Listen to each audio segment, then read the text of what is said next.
Oh, seja bem-vinda. Bem-vinda. Olá, queridos. Boa noite, tudo bem? Boa noite. Boa noite. Boa noite. Boa noite. Boa noite, Janaína. Boa noite, queridos. Um prazer, uma honra estar aqui. Para nós também. Muito bom te receber. Vamos lá. Eu posso disparar, então, aqui? Vamos, porque o tempo é curto. Janaína, muito obrigado pela sua presença. Eu gostaria de, em nome do grupo que ainda está chegando, mas em nome do grupo agradecer seu espaço, o espaço na sua agenda para a gente poder debater. Só para contextualizar o nosso encontro, nosso grupo nós começamos a pesquisar entre nós e debater entre nós quais seriam as nossas prioridades. E venceu, assim, disparadamente a educação. Então, nós passamos, a partir dessa decisão, a buscar players importantes para nós discutirmos a educação, discutirmos a primeira infância, e é uma coisa que vai, assim, muito no coração da sua carreira. Quando nós tivemos essa decisão, eu chamei pelo Henrique Schreurs, que, além de ser um amigo, é um cara que eu admiro pelo trabalho empreendedor dele, da empresa dele, pelo trabalho social que ele desenvolve lá no Sinhazinha, e o trabalho político dele lá no Vem Pra Rua, desde a primeira hora. E ele não hesitou assim um minuto, um segundo, para dizer para mim que a melhor indicação para candidatura, para vereadora, é Janaína.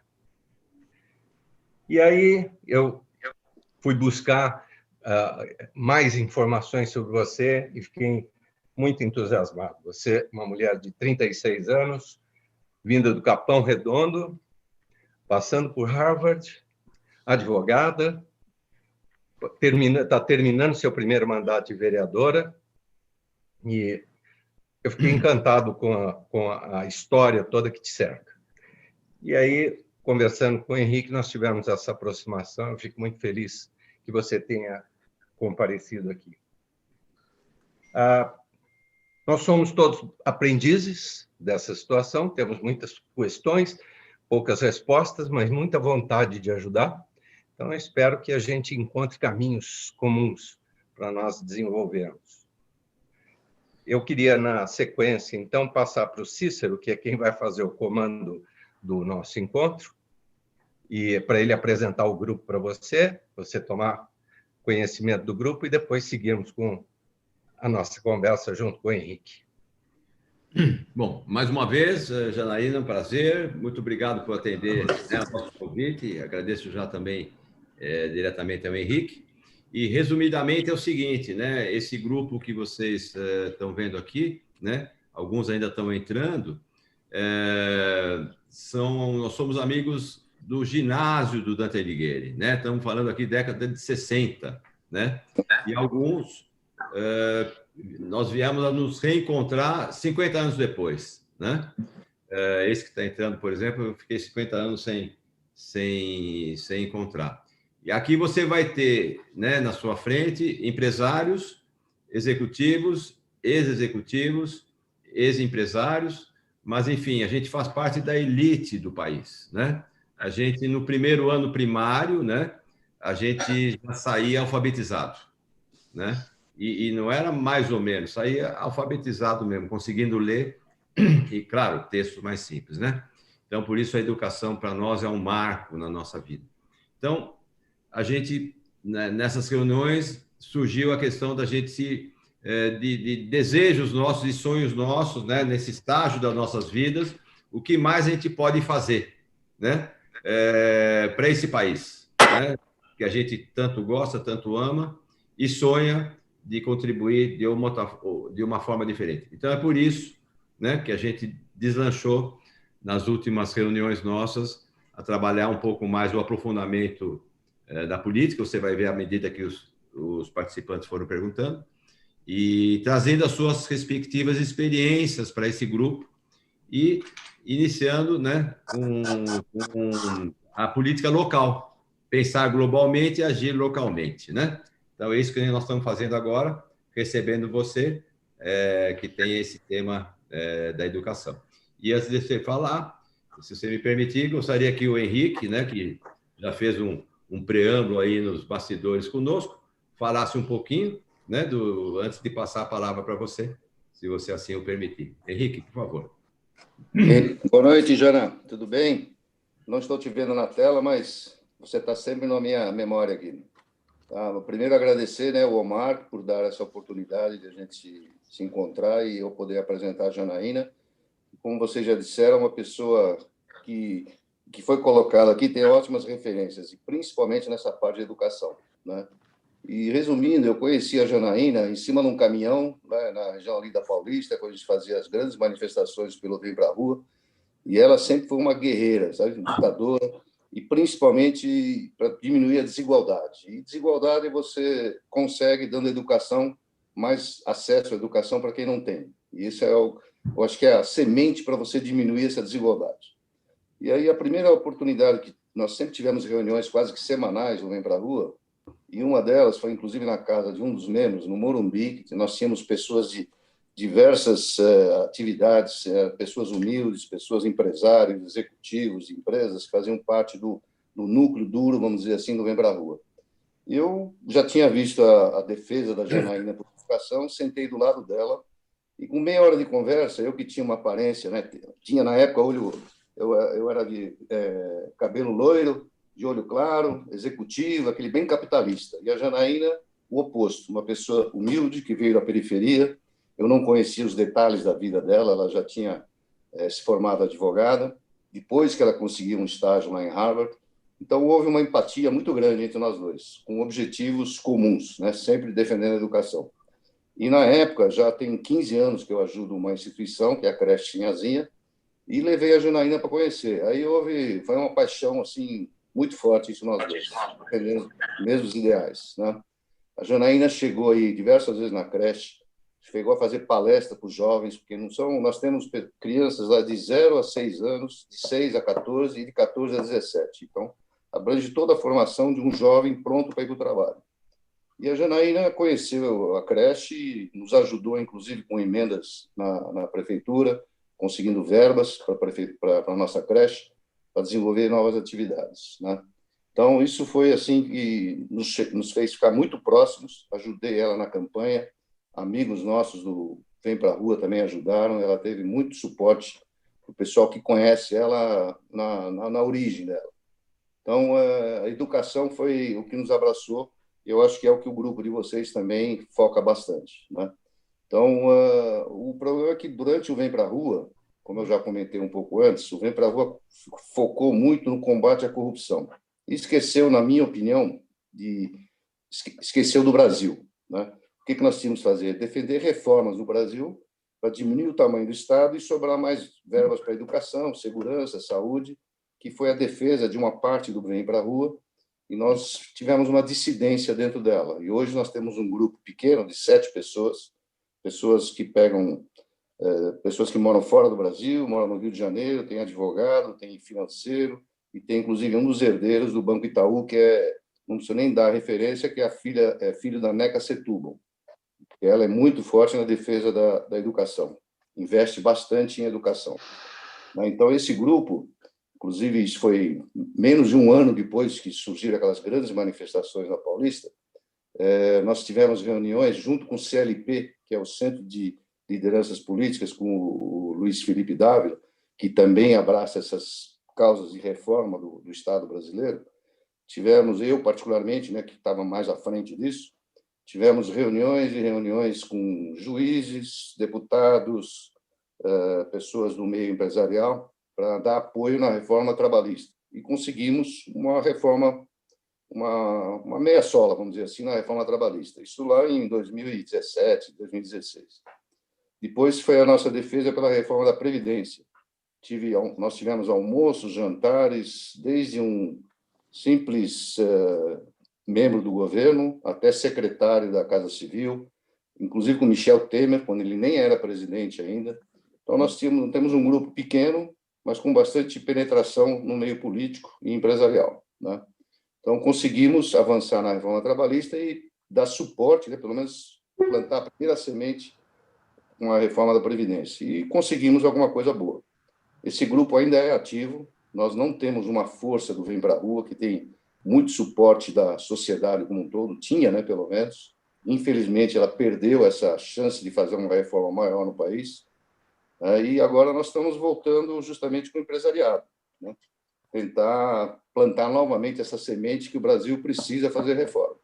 A gente pega qualquer jornal hoje, todos nós somos empresários, a gente acompanha a mídia e vê que o Brasil precisa disso. Não adianta, se não fizer uma redução no tamanho do Estado para sobrar mais dinheiro para investir em educação, principalmente, e saúde, o Brasil não tem futuro, né? Nós já estamos virando a esquina, mas nós temos filhos, eu não tenho neto ainda, mas um dia vamos ter. E é a única maneira de a gente pensar no Brasil daqui a 20, 30, 50 anos, né? E, infelizmente, o brasileiro não pensa. O brasileiro pensa no dia seguinte, na semana seguinte. E eu tenho uma formação, eu sou filho de holandeses, não preciso nem dizer que a gente pensa, às vezes, um século para frente, né? Então, esse grupo é muito forte. Um dia nós vamos ter a oportunidade de se juntar, somar forças, para tentar, sabe, irradiar mais ainda dentro da sociedade a necessidade dessas reformas, tá? Que mais? Aí, sobre a Sinhazinha. O que eu posso falar para a Sinhazinha? Eu estou há 15 anos que, como empresário, não só como dono de uma empresa, mas também como pessoa física, tenho ajudado muito a Sinhazinha.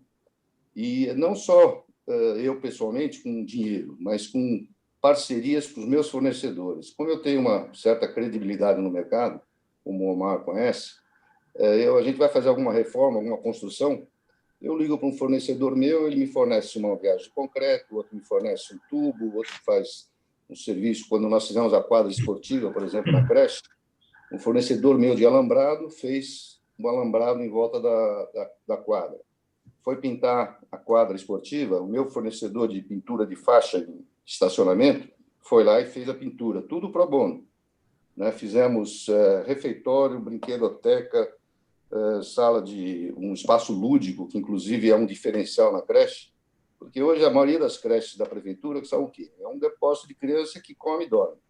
Nós temos nesse espaço lúdico, e com o apoio de alguns empresários, que a gente prepara alguns projetos específicos para alguma coisa, tipo dança, pintura, arte em geral. Então, esse espaço lúdico oferece esse espaço justamente para a gente fazer esse plus dentro da creche. Isso ajuda a formar pessoas melhores vão virar cidadãos melhores e políticos melhores, como nós temos a própria Janaína.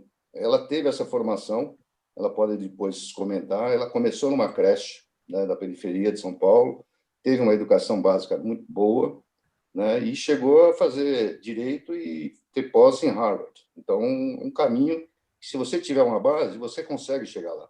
Se você não tiver essa base, fica muito difícil, né? A gente sabe hoje no mercado de trabalho como os profissionais estão chegando nas nossas empresas, com uma base muito ruim mesmo. Eu sou engenheiro, eu conheço engenheiro que não sabe fazer regra de 3, que é uma operação fundamental para raciocínio. Muito engenheiro não sabe fazer, né? Então, é complicado. Então, eu abracei a Sinhazinha, eu discuti com a Janaína já algumas vezes, na semana passada estive pessoalmente com ela. Eu tenho um projeto que é um que todo mundo ganha. Eu acho que ela vai fazer esse projeto o ano que vem, espero, né? Que chamaria Adotar uma Creche. Então, eu pego, por exemplo, um empresário, como eu fiz isso, adotei uma creche e consegui apoio de muitos outros empresários. Porque nós mostramos que tem transparência, que gera credibilidade, e as pessoas, muita gente quer ajudar, mas desconfia do Estado. Mas quando envolve o setor privado, as coisas começam a melhorar. Tanto é que toda a nossa diretoria lá da creche é pro bono, ninguém recebe nada. O nosso presidente mora em Jundiaí, ele vem cada 15 dias para São Paulo, pro bono, não cobra pedágio, não cobra gasolina, não cobra nada. Tem uma pessoa que é da família Vilela, que é ligada ao Banco Itaú, também faz parte do nosso conselho. Nós temos agora uma diretoria jovem, meu filho faz parte dessa diretoria jovem. Ele conseguiu, através dos amigos dele, ele tem um networking muito bom, o próprio Omar conhece ele também, e amigos dele, de famílias abonadas, colaboram com a creche. Teve uma família que teve uma infelicidade de perder um filho, um membro da família, A família adotou a creche, montou uma academia de boxe para 52 crianças, adolescentes, um professor, uniforme, com tudo. Sustenta tudo isso bancado por essa família. Essa família também fez um bingo beneficente, montou um bazar com roupas doadas por pessoas da comunidade, né, ligadas a ela, pessoas da elite de São Paulo que fazem doações. Tem amigo meu do Bora Brasil, inclusive hoje ele mandou uma mensagem. Todo ano ele faz uma arrecadação entre os amigos para recolher fundos e comprar um McLanche Feliz, né? É um voucher que dá direito a você fazer um lanche no McDonald's completo. E todo ano ele doa grande parte disso para a creche. Então, as crianças lá que nunca comeram lanche, o primeiro ano foram 70, eu acho que o ano passado 120 crianças. Esse ano a gente espera passar de 150. Então, tudo isso você vê, a comunidade, ela quer ajudar, mas desconfia. O Estado brasileiro, acho que todo mundo aqui sabe, todo mundo desconfia quando envolve funcionário público e político, como a própria Janaína pode comentar depois. Então, eu acho que esse projeto que vai ser Adote uma Creche, né, como nós vimos a Magazine Luiza, fez uma campanha enorme para fazer cota para negro. Eu tive, semana retrasada, um almoço com a própria Janaína e uma secretária dela, assistente dela, que é negra, parda, e ela é contra a cota, né? Porque ela sabe que o que faz uma pessoa vencer na vida é meritocracia, e para chegar a ter mérito é começar com a educação básica. Então, eu passo a palavra para a Janaína, né, que ela pode dizer muito sobre o que ela já fez, a campanha dela, o que ela pretende para o ano que vem. Eu acho que vocês viram nos posts aí o que ela já abriu mão, né, de assessores, a economia que ela fez para o município de São Paulo, abriu mão agora também de receber o salário dela, vamos dizer assim, na fase de campanha. Tudo mostra que ela é uma pessoa com muita credibilidade. E é o que a gente precisa na política. Tá? Então, a Janaína pode comentar um pouquinho quais são os projetos para o ano que vem, o que ela fez. E vamos lá, vamos junto. 30-300. Muito obrigado, Henrique. Né? Passamos agora a palavra, estamos assim encantados com a sua atuação, mas aí nós vamos continuar com essa conversa quando nós juntarmos o Bora Brasil com a gente. Nesse momento, a estrela da noite aqui é a Janaína Lima. Por favor, Janaína. Olá, boa noite a todos. Eu quero aqui, inevitavelmente, começar cumprimentando o meu amigo Henrique Schurz, que é uma pessoa muito especial na minha trajetória, em muitos momentos marcantes esteve ao meu lado, né? Então, assim, é um amigo que a gente brigou por um Brasil melhor nas ruas, foi no meu casamento, foi me visitar na maternidade, esteve comigo na vitória da minha primeira campanha, agora comigo nesse processo. Então, assim, é um amigo muito querido, que é uma pessoa que eu tenho, assim, o maior carinho, o maior orgulho de tê-lo, né, como esse amigo verdadeiro de todas as horas. Então, Henrique, receba aqui meu carinho, minha gratidão publicamente por tudo que você representa e inspira a todos nós. E eu quero agradecer a presença de cada um de vocês que decidiram parar um pouco da rotina da atividade nesse momento em que a gente tem tantos convites, né, principalmente de Zooms, para conhecer pessoas e as pessoas decidirem participar desse encontro e conhecer, a gente poder falar de um tema que nem sempre é tão interessante, que é a educação. Embora ela seja muito importante, nem sempre ela ganha, né, a audiência que merece. Então, eu fico muito feliz, ela é uma prioridade aqui. E antes da gente, assim, começar esse nosso bate-papo, eu quero agradecer esse convite para fazer parte dessa rede de pessoas tão especiais. E, assim, eu gostaria que o início da minha fala, que chegou no Henrique, estendesse ao Cícero, né, Cícero, que já sei que você que coordena aqui o grupo, que você que faz a coisa, e eu quero também agradecer muito o Omar, que fez aí uma bela introdução, que começou aqui trazendo uma visão. Aqui aparecendo agora o Marcelo Conte. Dá um tchauzinho aí, Marcelo. Bem. Então, sem dúvida, é uma oportunidade de ouro de estar aqui com todos vocês. Então, por isso, muito obrigada pelo convite. E, como todos sabem, eu sou a Janaína Lima, a primeira vereadora eleita pelo Partido Novo, não só em São Paulo, mas no Brasil. Então, estou muito feliz, muito honrada de estar aqui com cada um de vocês. E eu sou, nesse momento, uma vereadora licenciada. Então, eu tenho que sempre colocar isso, porque, como o Henrique aqui começou contando, né, eu me licenciei do mandato, abri mão de salário. As pessoas que trabalham comigo e que decidiram vir fazer campanha, participar desse momento histórico comigo, se exoneraram. Então, eu estou licenciada, meus assessores, ex-assessores, né, que estão aqui agora participando da campanha, e eu também não faço vacuum virtual. Eu sempre falo, não tenho nada contra, mas é que, principalmente a questão política, a gente tem que ter muito cuidado com os símbolos que a gente pode representar com as nossas ações. Então, quando você abre um crowdfunding, você não sabe quem é que vai doar para você, e você não pode recusar doações. Então, com isso, como eu quero sempre saber a origem do recurso que chega na minha conta eleitoral, eu acho muito importante esse processo de transparência com quem tem defendido meu nome nas ruas e para os amigos. Então, por esse motivo, por essa razão, eu não fiz vaquinha. E todas essas medidas nesse meu processo de recondução ao cargo de vereadora é em respeito ao dinheiro público e também em respeito a todos os meus apoiadores.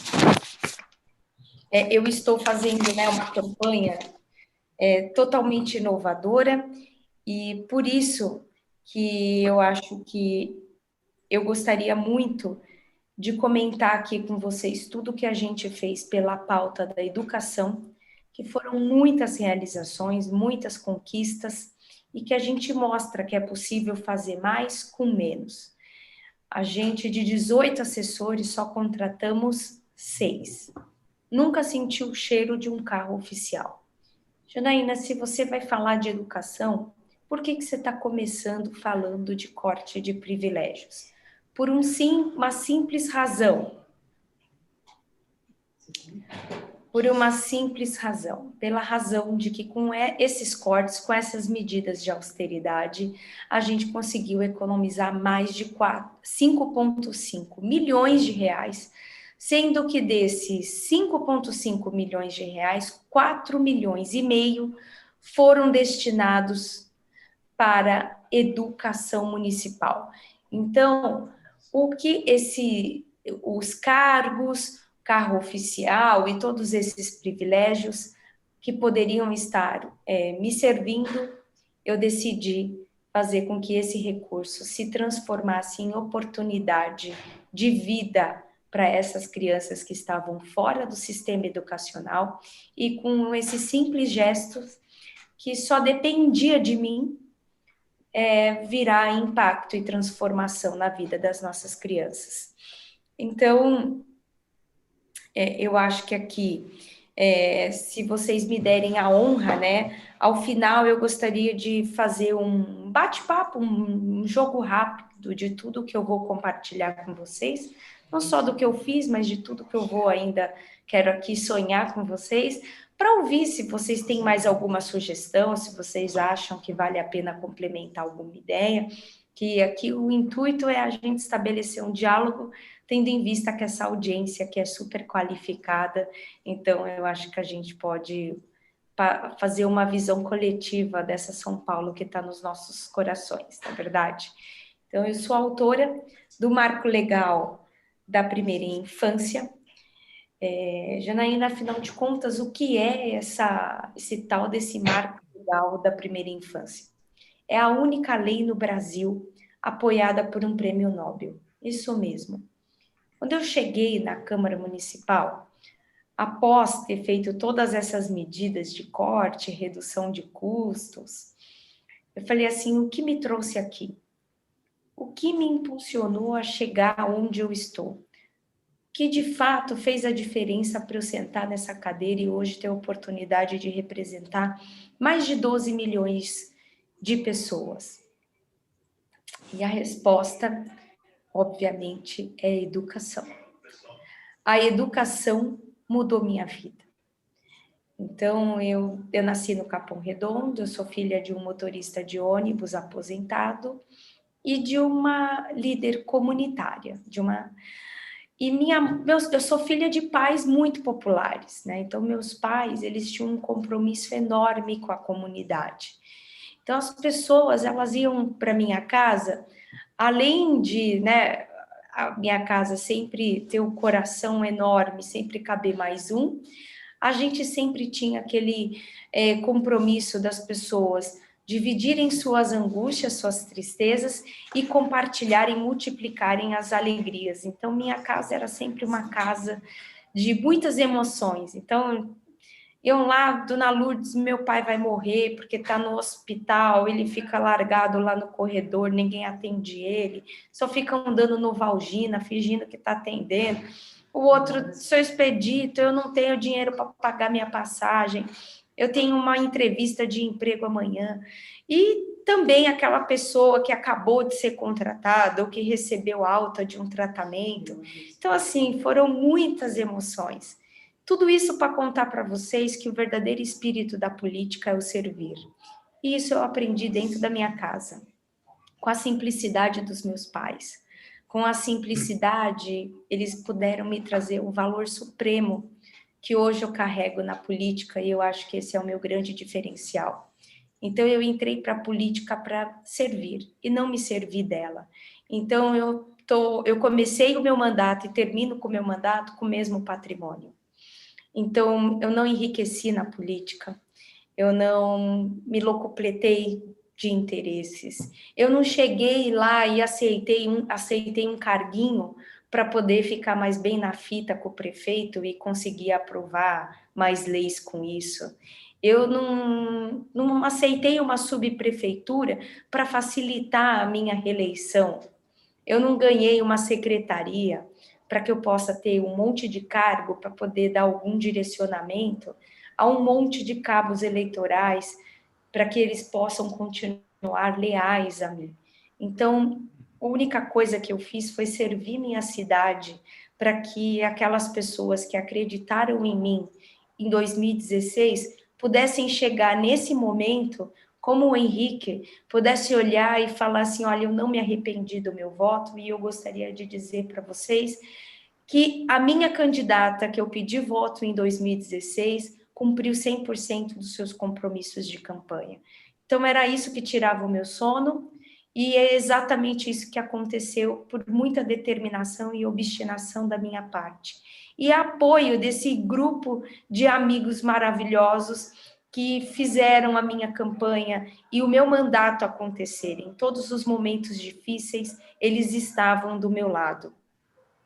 Então, com isso, eu quero aqui contar para vocês como que foi esse processo. Janaína, como que você conseguiu o apoio de um prêmio Nobel? Então, eu cheguei, meu projeto, ninguém estava dando bola. O que é essa tal de primeira infância? Era um palavrão dentro da Câmara, ninguém entendia o que era neurociência, o que era sinapses, que não sei o quê. Que eu desenvolvi, eu falei assim, bom, essa conversa está começando a ficar muito complicada, porque eu fui para Harvard, fui estudar com os maiores neurocientistas, trouxe o que tem de melhor e coloquei isso tudo no papel. E obviamente que ele é um projeto hipertécnico, né? Então, o Marco Legal da Primeira Infância, ele é um projeto que veio para elevar o nível da política pública desenvolvida pelas nossas crianças. e que ele teve e faz isso, um impacto e transformação para mais de 1.100.000 crianças no Brasil, em São Paulo, e impactando o modelo para o Brasil. Então, o marco legal, quando eu cheguei de Harvard, eu vi que isso estava ficando muito complexo, e aí eu virei para um amigo meu, falei assim, na sua visão, quem é a maior autoridade em primeira infância? Perguntei isso para algumas pessoas e a resposta desse meu amigo me chamou mais atenção.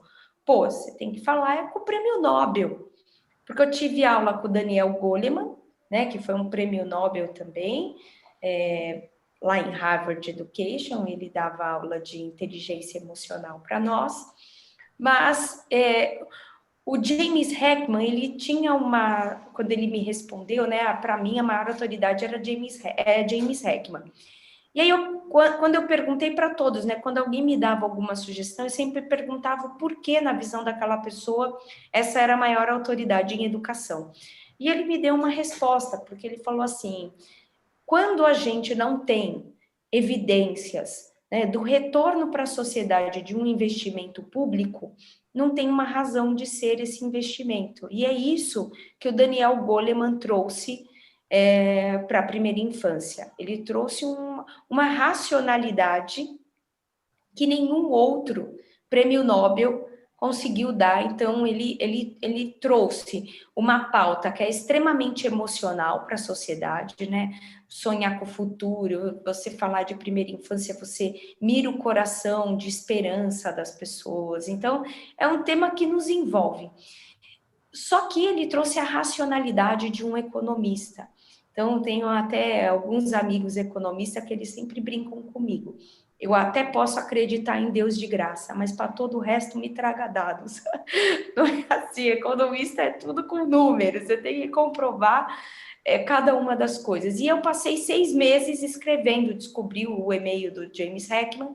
Olá, James Heckman, eu sou Janaína Lima, que nasceu no Capão Redondo, que teve isso. Contava a minha história para ele. Hoje sou vereadora, estou escrevendo a minha lei, olha, traduzi a minha lei aqui para você ver. Ela vai mudar a vida das crianças, mas eu preciso do seu apoio. Eu escrevi 6 meses para ele e ele nunca me respondeu, para minha frustração. Mas eu não desisti.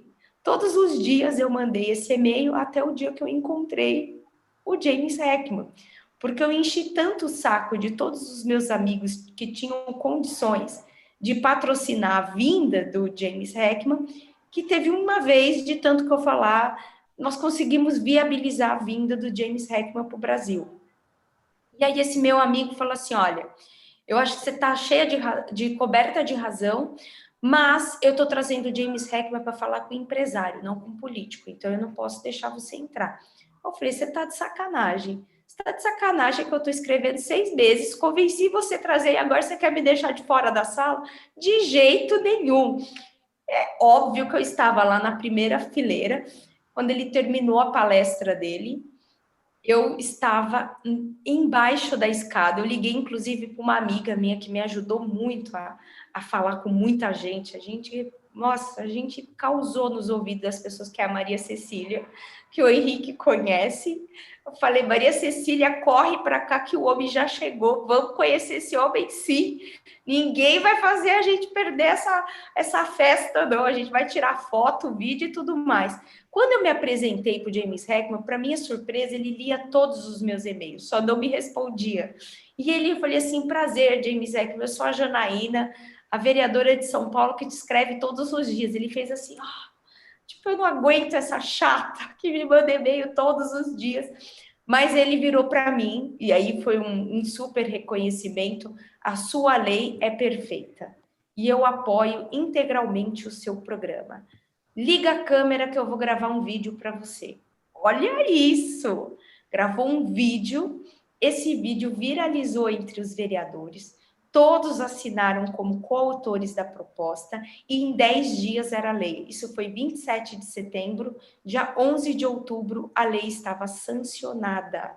Então, assim, foi um estouro, né, gente? Eu sabia que aquilo era a carta de ouro, por isso que eu fiquei 6 meses escrevendo para esse homem todos os dias. E aí, com isso, essa lei, ela teve uma força muito grande, a gente conseguiu trazer 28 milhões de reais numa parceria com o governo federal. Agora, nesse ano, a gente conseguiu, numa parceria também, trazer recursos internacionais da Fundação Bernard Van Leer para a cidade de São Paulo. A gente trouxe investimento, a gente qualificou mais de 8 secretarias como trabalhar e como integrar esse trabalho em prol das crianças. A gente diminuiu a mortalidade infantil, gerou 85 mil vagas de creche. Foi tanta coisa. A gente aumentou o número de mães que fazem o pré-natal a partir da até a 12ª. Então, assim, quanto antes a mulher começar o pré-natal, melhor. Mas o indicado é que ela comece a primeira consulta no obstetra antes da 12ª semana da gravidez. Isso, assim, é o que tem algum consenso aí, alguns médicos, e isso foi muito bacana. Então, e obviamente que a gente teve um executivo comprometido, porque a gente pode pensar uma lei muito perfeita, muito maravilhosa, mas se a gente não tem, o prefeito não abraçar, a lei não vira uma realidade, ela vira um papel. Mas e por isso que eu trabalhei tanto, porque eu acho que o Brasil não aguenta mais esse perfil legislador que vai pensar lei e agora para executar se o prefeito quiser, e se não quiser, por incompetência dele, mas a lei está aí. Então, e com isso, né, com a aprovação dessa lei, com todos esses resultados maravilhosos, no dia 12 de outubro de 2017, eu trouxe também de Boston a campanha Boston Basic, que transformou Boston a cidade amiga da criança, e a gente criou o São Paulo Basics inspirado no Boston Basic, professor Rony, que também foi meu professor em Harvard, maravilhoso, colocou de pé 5 conceitos simples, super fáceis, qualquer pessoa de qualquer nível consegue fazer esses 5 passos. Abrace uma criança, mais amor, menos estresse, leia para a criança, aponte e explique o que ela está vendo. Então, assim, são coisas muito básicas, mas são passos fundamentais no desenvolvimento integral de nossas crianças, principalmente na relação e no desenvolvimento socioemocional dela. Então, por conta, né, desse trabalho, desse projeto, eu já dei palestra em Georgetown, já fui chamada pela Secretaria de Educação de Nova York, que teve todo esse processo agora com Bill de Blasio, que ele focou também em primeira infância, ele passou de 7 mil para 70 mil crianças, então ele fez um salto grande, chamou a atenção o case de São Paulo. Então, a secretária primeiro veio no meu gabinete, depois eu fui recebida pela equipe técnica dela lá em Nova York. Também eu dei palestra para o grupo ESERA, que é um grupo que cuida da primeira infância na União Europeia. A gente deu uma palestra para esse grupo na Universidade de Porto, de Portugal. Também fui chamada para fazer uma troca, né? Foi muito bacana essa experiência, trocar a experiência de Barcelona com São Paulo, a instituição Rosa Sensá, que é uma instituição consagrada, é como o Instituto Ayrton Senna no Brasil.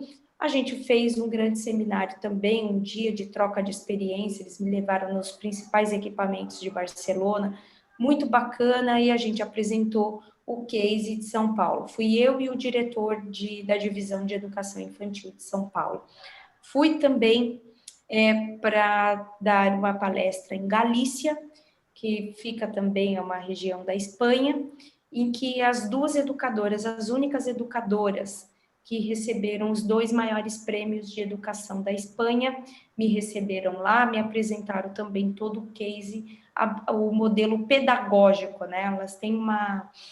Elas têm uma pedagogia própria, que é reconhecida no mundo todo, como muito, não é tão famosa como a de Reggio Emília, de Pickler, montessoriana, mas é uma nova modalidade pedagógica que também está ganhando força dessas 2 professoras de Galícia.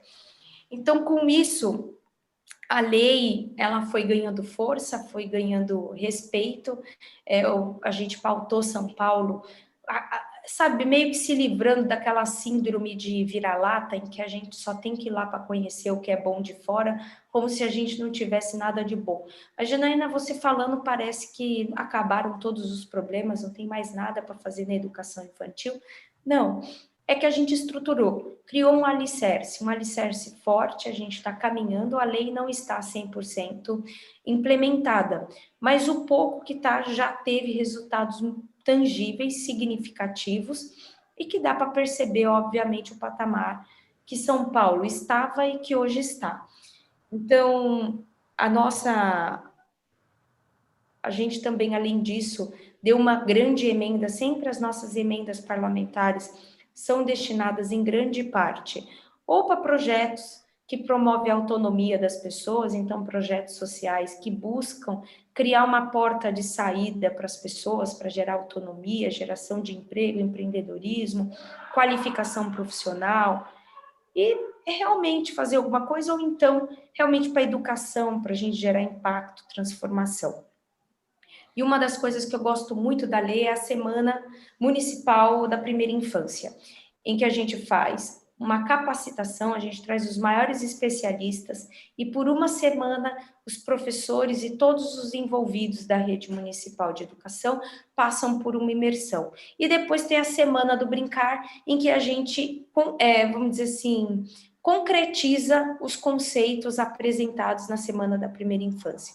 Então, através de brincadeiras lúdicas e interativas, a gente consegue tangibilizar para o professor como ele pode aplicar os conceitos de primeira infância no dia a dia, no seu trabalho. Então, deixa eu ver aqui o que eu posso aqui falar mais. E, obviamente, que essas atividades, elas acontecem, são cadastradas 400, 500 atividades simultâneas em mais de 10 CELs espalhados pela cidade.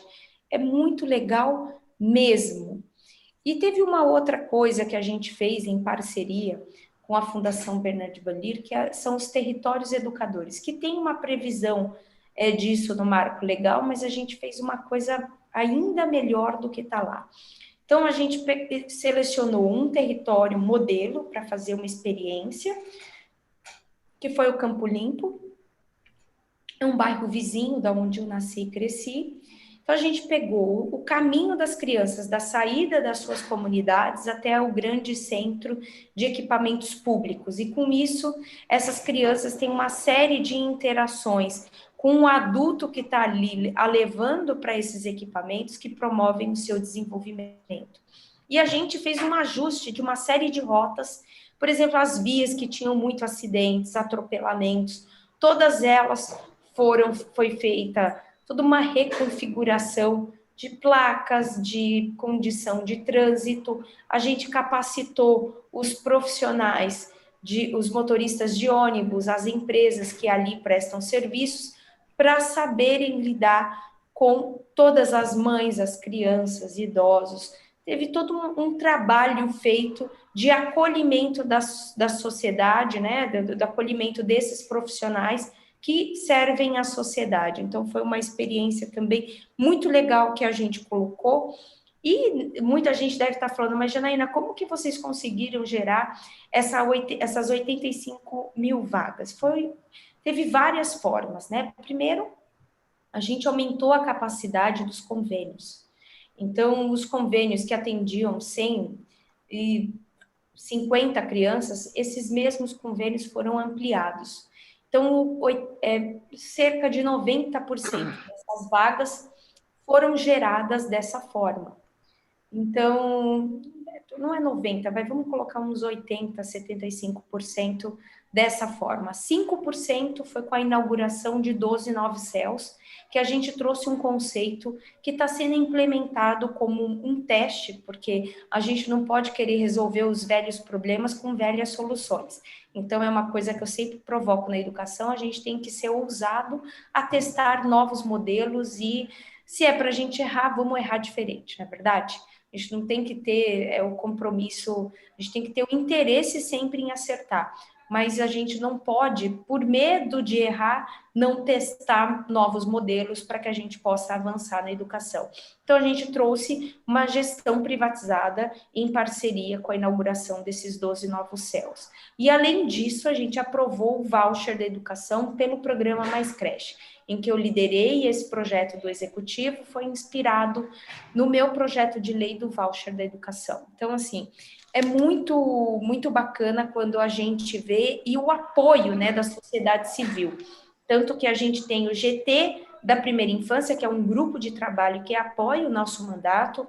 A gente tem o apoio, né, faz parte de uma comunidade chamada Criança na Creche, que reúne vários especialistas que também sempre nos apoiam. E a gente também aprovou uma frente parlamentar pela primeira infância na Câmara Municipal, com diversos vereadores de diferentes partidos, sempre trabalhando e buscando trazer novos modelos, né? Então, eu represento, né, a Câmara Municipal no acompanhamento da implementação do Marco Legal da Primeira Infância, em que foi regulamentado pelo Plano Municipal da Primeira Infância. Então, eu acho que isso são experiências que fazem sentido e até que a gente chega aqui, concluindo tudo o que eu acho que é a gente fazendo aqui o encerramento, foi o processo da retomada da educação, em que a gente tem um país que abriu o bar, mas que está com 200 dias, mais de 200 dias em que as escolas estão fechadas. A gente apresentou para a Secretaria de Educação um guia de reabertura das escolas, trazendo segurança para todos os stakeholders da educação. Então, como é que a gente dá segurança para professor assistente que troca a fralda, até para a merendeira que serve na hora do intervalo para as crianças? Foi isso que a gente fez. A gente fez um passo a passo e entregou tudo isso nas mãos das secretarias, mas infelizmente a gente ainda não está tendo o privilégio de ver as escolas de portas abertas. E para o próximo mandato, a gente está aí com esse desejo aí de ver essa ideia do Henrique acontecer, o Adote uma Creche, eu acho que isso vai fazer muito sucesso, até a gente pensa em usar o case do Henrique para inspirar, né, muitos outros empresários. A gente quer ampliar esse modelo após avaliar os resultados, né, da gestão privatizada, para que isso seja uma boa prática dando certo para os outros CELs.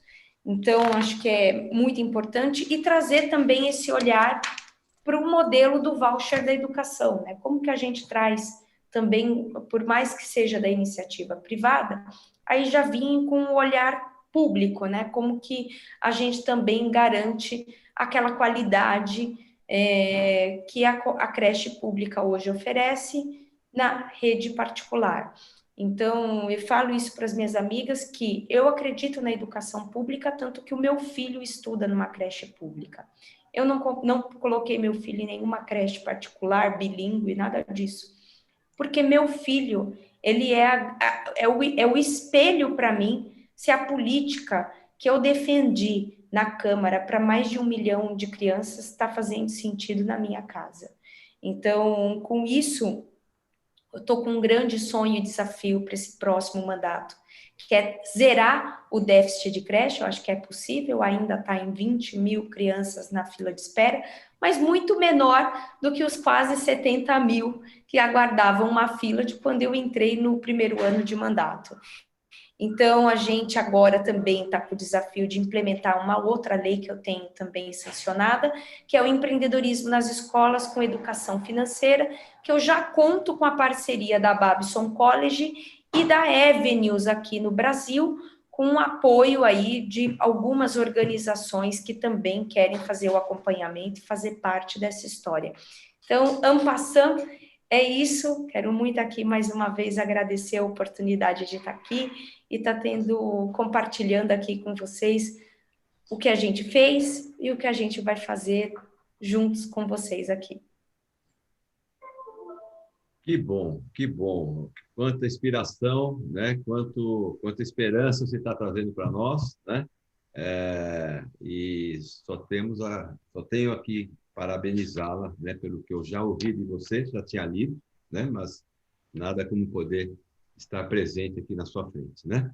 Então, só uma questão de organização, a gente vai ter perguntas na sequência, né? Então, nós temos vou intercalar as perguntas entre o pessoal do nosso grupo e da nossa audiência, né? Que está nos prestigiando, né?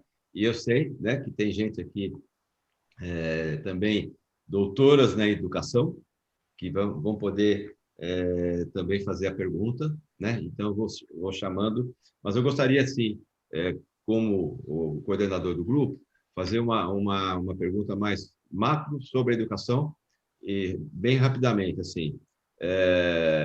Eu sou um apaixonado pela educação, como falei, assim, o que falta, né? Porque a gente vê tantos movimentos, tudo pela educação, plano da educação de 10 anos atrás, né? E a gente está vendo você caminhar assim, firme, forte, inovadora na questão local, né?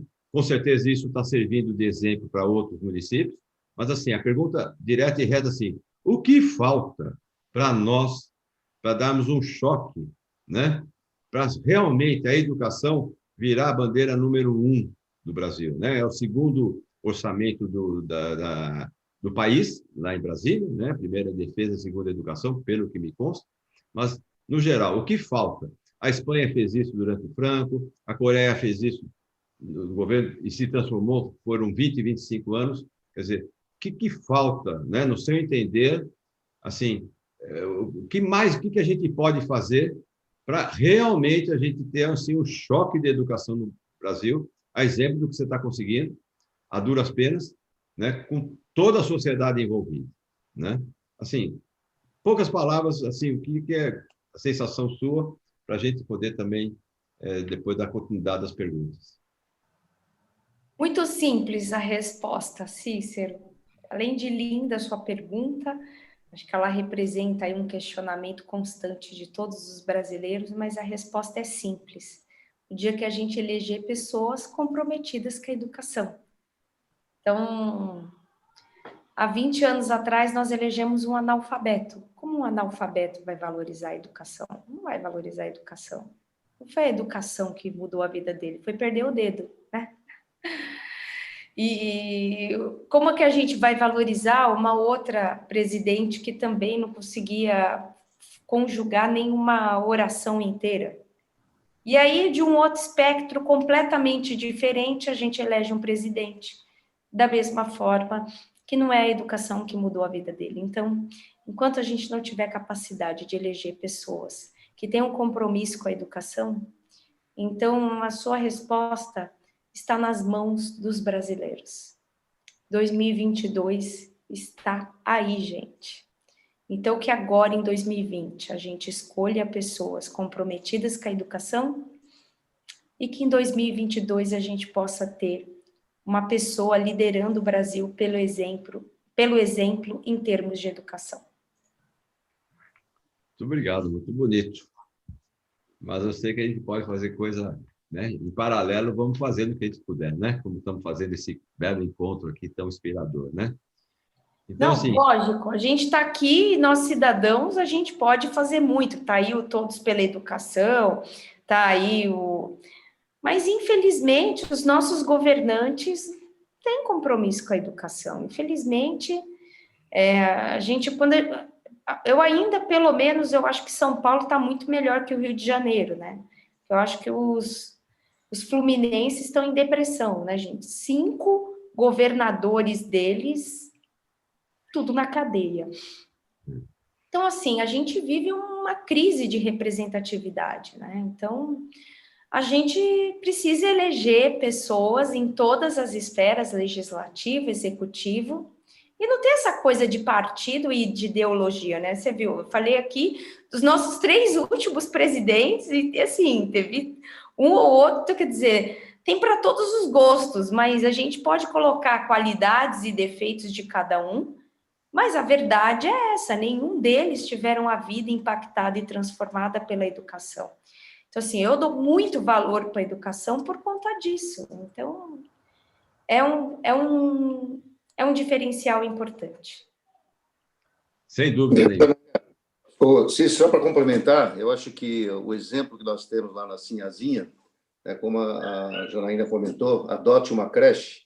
Eu acho que se a sociedade civil, os empresários, começarem querem que a educação melhore, eles deveriam começar a pensar em adotar uma creche.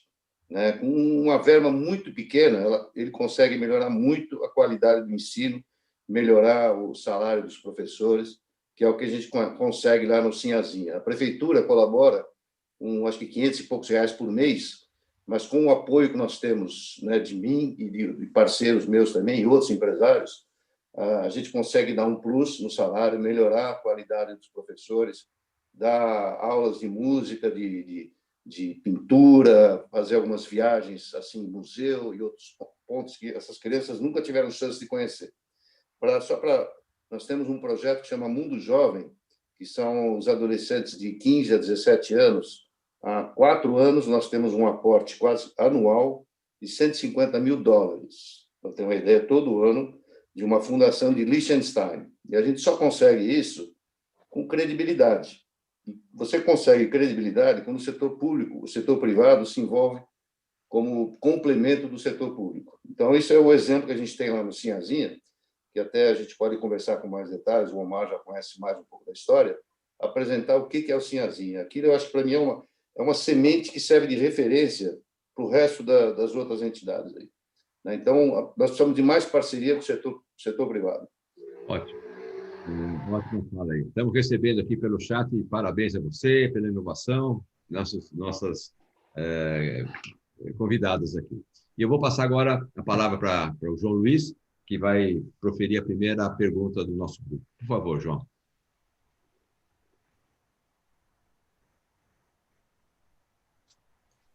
João? Bem-vinda, obrigado pelo seu tempo. Hoje saiu no Estadão uma pesquisa do SAEB, dizendo que 1 em 4 alunos do 2º ano não escreve palavras de 3 sílabas. É uma coisa estarrecedora o que foi esse resultado de pesquisa, que mais ou menos 70% de alunos do 2º ano não conseguem escrever uma palavra de 3 sílabas. A que você acredita que seja isso? É a deficiência dos professores? É a própria deficiência do nosso jovem por alimentação, por família? Entende? E como você vê essas pesquisas do SAEB?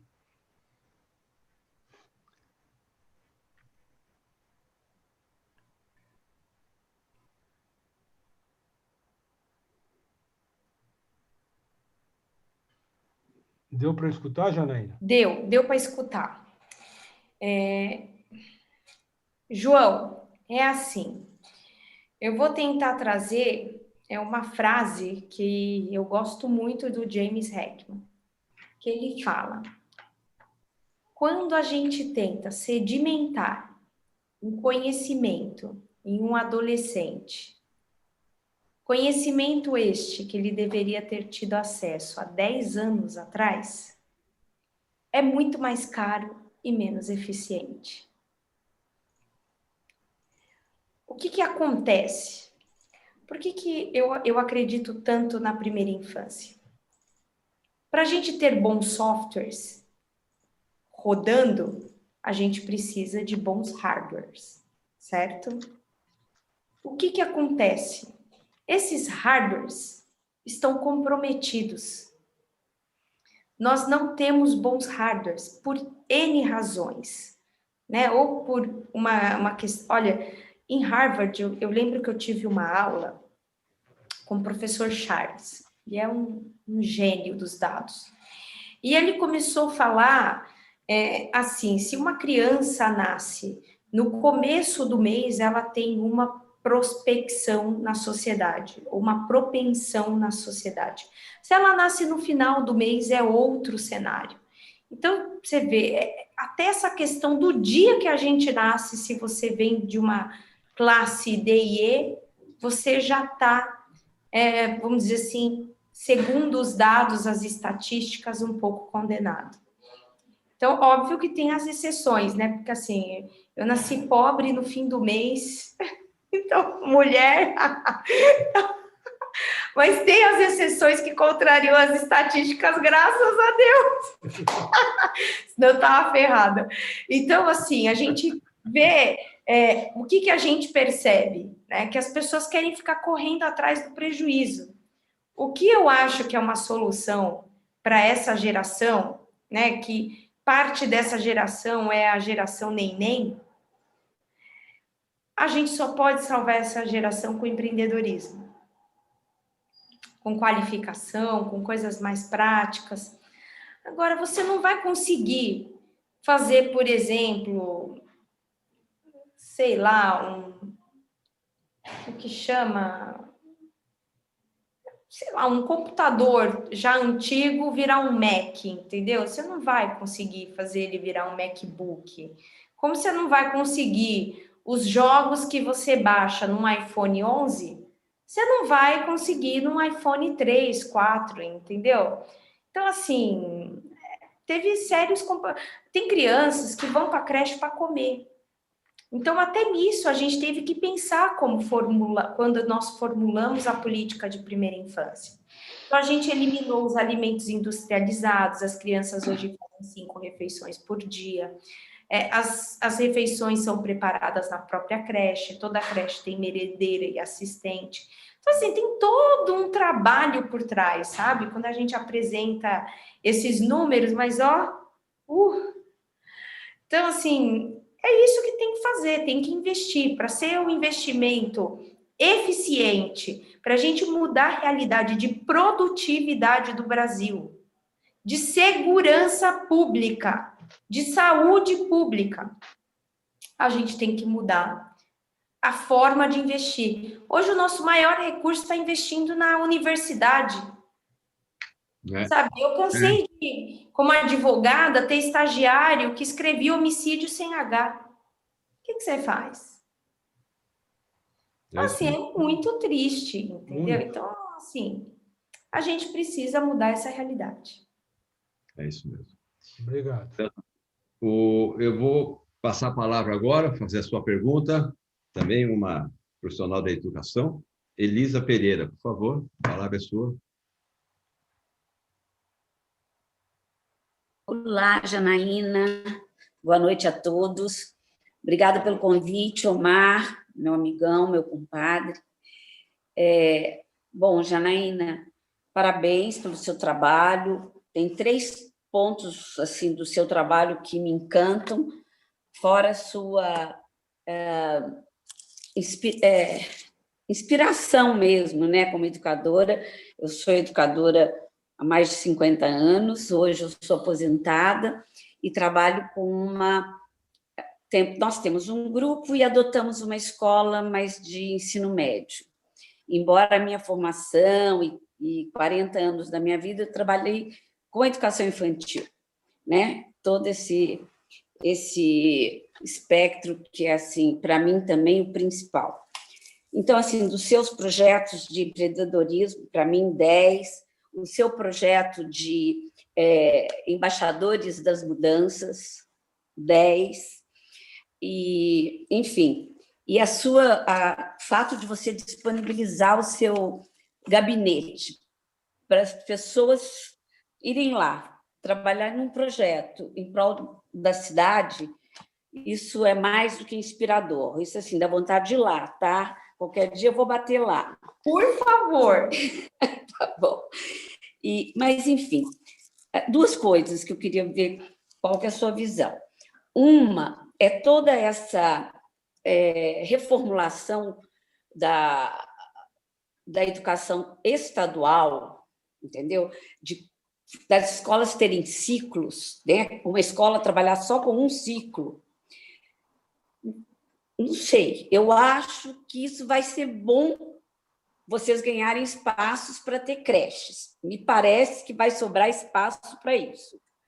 Você acha que é por aí? Porque acho que isso está muito controverso também, né? Os alunos, professores não estão gostando disso, mas acho que pode ser uma organização boa, produtiva, no sentido de canalizar recursos de uma forma mais eficiente?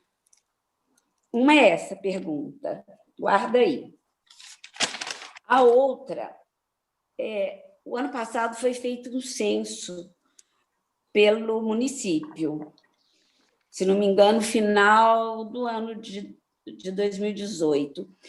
Acho que foi o primeiro censo com as famílias, mas que o objetivo era ter assim, qual a percepção dos pais em relação à educação que os filhos recebem na creche e na escola pública, né, de primeiro grau e tal. Isso aí já foi tabulado, isso eu não vi depois. Isso vai trazer um retorno bom, objetivo, né, para o ensino, para a aprendizagem das crianças?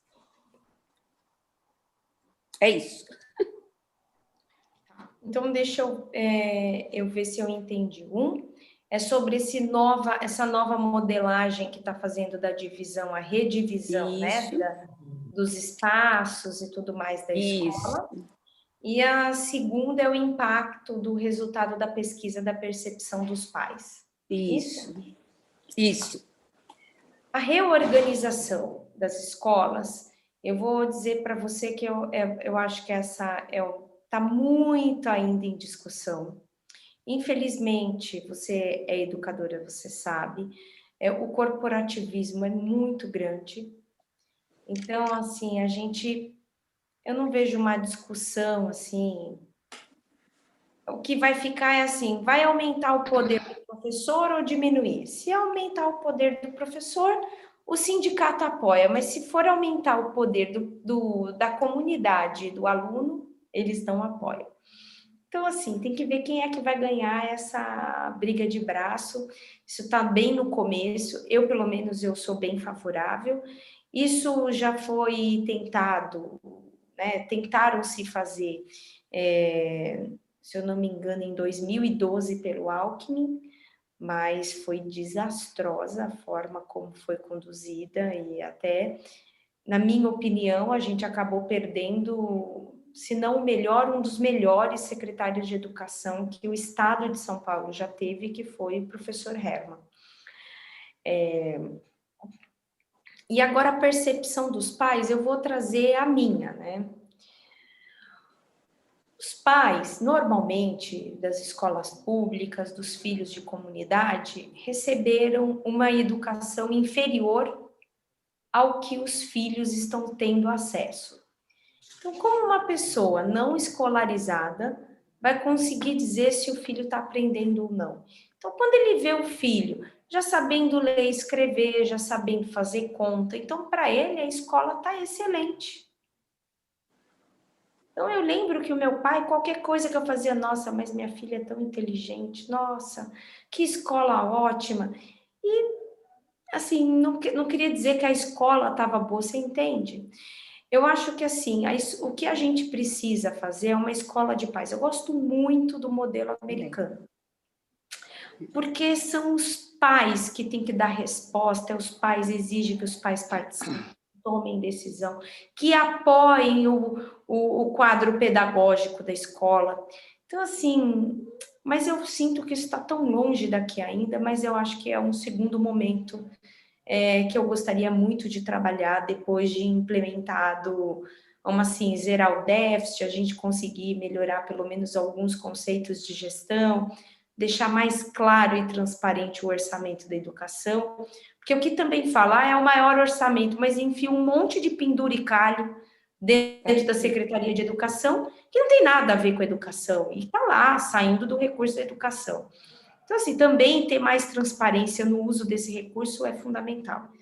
Então, eu não consigo, assim, de verdade, ver se a percepção dos pais ela é fidedigna ao que, de fato, a educação do filho está recebendo, entende? Muito bom. Obrigada, eu acho isso também. E é difícil. Meus últimos anos de trabalho foi com o ensino médio e uma proposta muito bacana também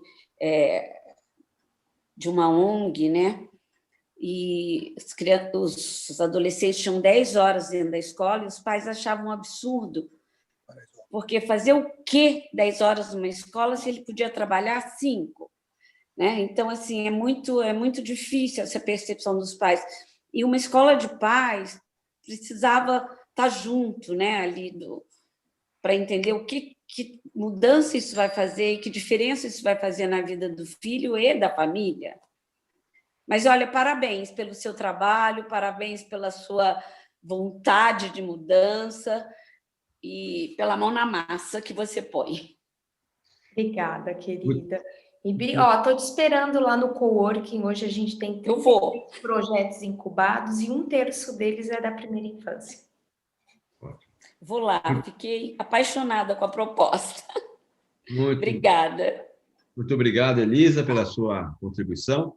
Vou chamar agora o Cláudio, por favor, para fazer a sua pergunta. Cláudio Pulis, Montoro, né, de família de político, né, grande político de São Paulo, Franco Montoro, né, ex-governador. Ô, Janaína, prazer conhecê-la e com essa dedicação que você tem à educação, com certeza nós vamos melhorar bastante nesse campo. Eu atuei no Sebrae por muito tempo, e quando você fala de empreendedorismo, e nós sempre pensávamos nessa questão do empreendedorismo, o empreendedorismo por oportunidade e o empreendedorismo por necessidade. Isso é extremamente perigoso, porque hoje muitas pessoas usam o fundo de garantia porque falam não quero ser mais empregado ou não está conseguindo um emprego e entra em alguma coisa para ser empreendedor e não tem vocação para isso. Então, eu acho muito legal a Lei 16.944, de sua autoria, que traz o empreendedorismo para as escolas. E isso daí, com certeza, vai aguçar. E aí nós teremos, talvez, mais empreendedores por oportunidades do que por necessidade. Eu não conheço esse teu projeto e eu gostaria que você pudesse só dar uma diquinha para a gente aí, como é que é esse projeto. E a outra coisa é que eu também achei muito interessante, porque hoje a gente tem os co-deputados, né? E você, o que você fez? Não, eu não vou dividir o meu mandato, eu vou trabalhar com o meu coworking. Eu vou trazer as pessoas para o meu gabinete, montei aí um gabinete bonito aí, e está fazendo um belo trabalho, pelo menos 190 projetos que vão chegando e que, evidentemente, alimentarão os projetos de lei. Esse coworking, ele tem uma relação também com a plataforma Embaixadores da Mudança? Então, são essas duas questões que eu gostaria. Legal. Cláudio, que prazer ter você aqui. Eu quero saber o que você é da Mariana. Eu sou da Marina Leite Pulizzi. Na Marina Leite Pulizzi, claro. É dela? É fonoaudióloga? Não. A Mariana Montoro, ela é sua sobrinha? Ah, Mariana Montoro. Não, ela é minha prima de segundo grau, é filha da Malu Montoro. Ah, legal. Eu Você gosto conhece muito ela? da Mariana. Eu gosto muito também do André Montoro.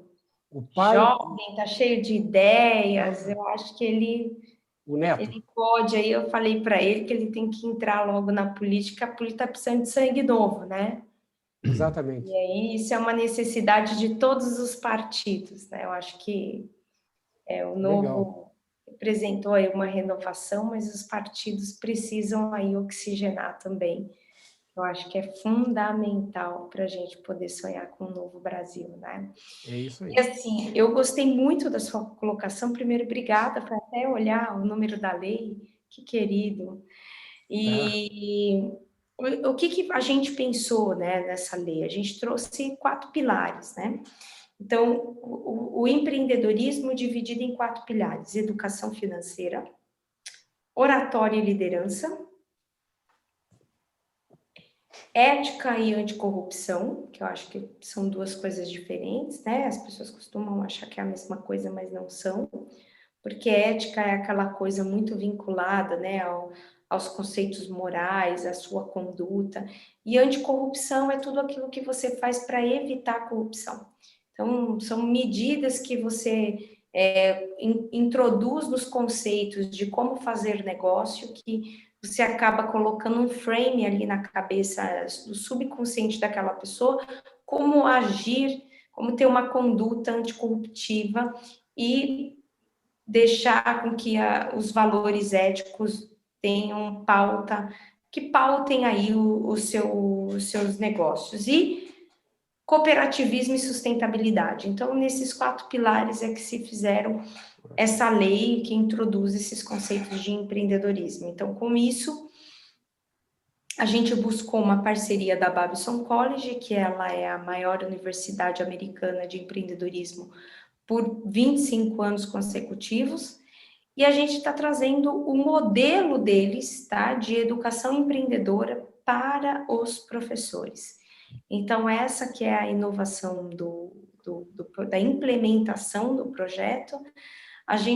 O município de São Paulo, a prefeitura, já tem um começo aí de conversa com o Sebrae, tem feito algumas coisas nesse sentido de educação empreendedora.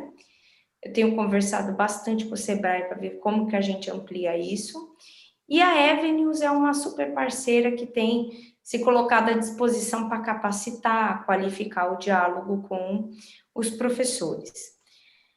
A sua segunda pergunta é sobre a relação dos embaixadores com o coworking. Totalmente. Porque os embaixadores, ele foi assim, o começo foi uma proposta até de campanha, em que eu queria fazer esse espírito, né, de compartilhar o processo decisório do mandato. Então, com isso, a gente trouxe cidadãos de diversas partes da cidade de São Paulo, criamos uma plataforma de capacitação desses cidadãos, e por meio de atividades lúdicas, até de competição, a gente cria o ranking, a gente consegue, então, fazer com que os projetos inscritos, que foram muitos que a gente recebeu, e tinham alguns que o programa Embaixadores fugia da nossa proposta, que eram resolver problemas do dia a dia, coisas simples, a gente destravar a cidade e tudo mais. Mas haviam projetos que as pessoas apresentavam soluções que resolviam gargalos sérios da nossa cidade. Então, com isso, eu falei, não, isso aqui precisa de um espaço realmente qualificado para a gente poder incubar e acelerar uma iniciativa dessa. Então, um projeto que gera mais transparência, que resolve um problema da cidade e é escalável, a gente traz para o coworking, temos um conselho de mandato com 40 notáveis.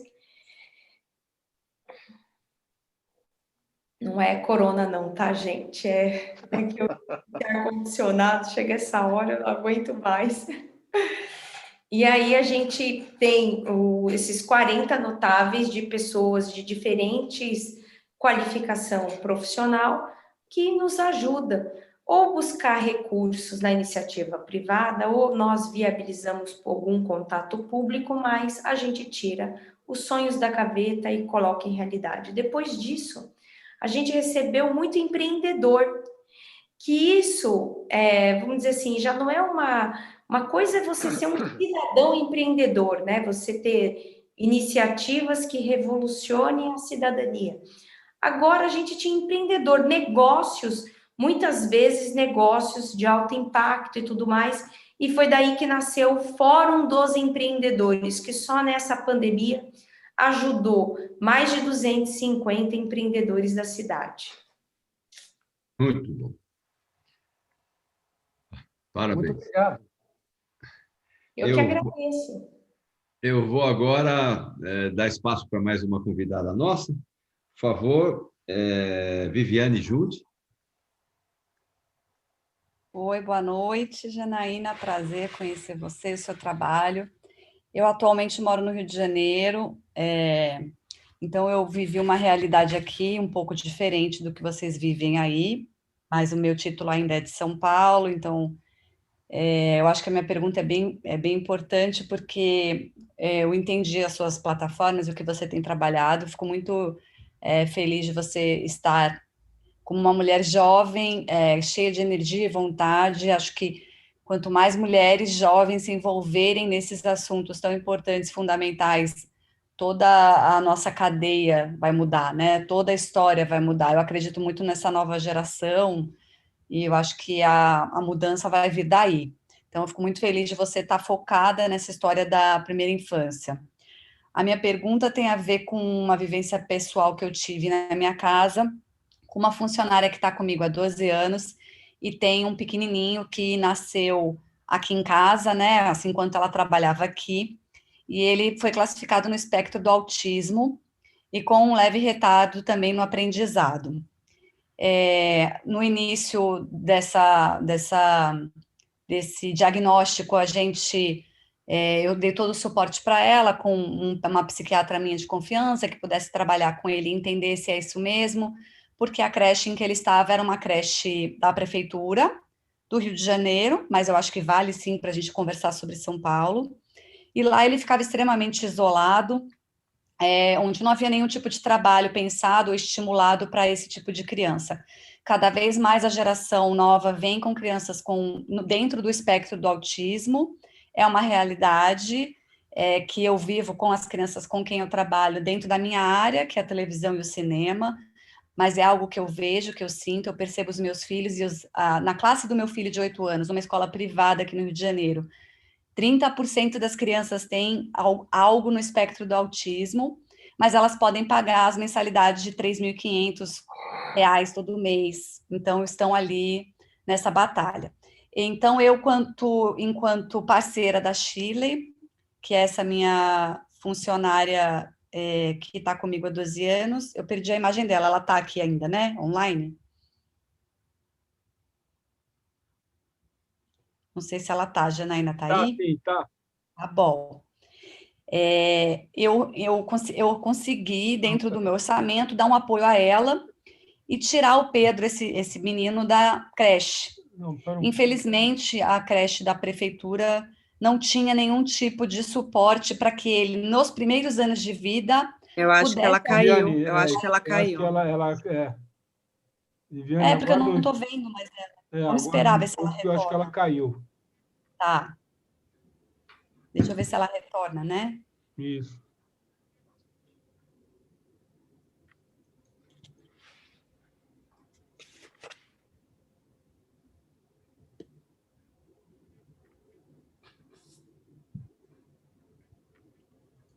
Não deu nem para fazer a pergunta do Wi-Fi. Entrou agora.